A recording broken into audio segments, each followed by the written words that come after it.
Қайырлы күн, Ерболдың оқырмандары. Желден даусын мүмкін сәл естілмеуі мүмкін. Жүргізу сабағындамыз.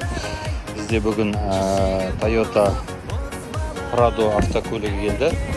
150-ші шанақта, 150-й кузов дейді. Оқушы қазір тұраққа қойып үйретіп жатыр.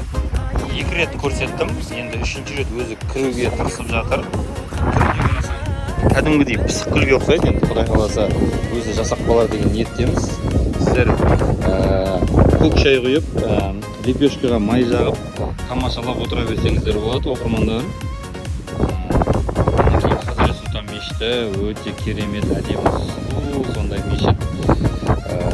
Енді міндетті түрде жақсы комментарий жазып, біздің оқушыны поддержка беріп кетіңіздер. Сабаққа келіңіздер, қорқыныштарыңызды жеңіңіздер, парковка сабағын өтіңіздер деп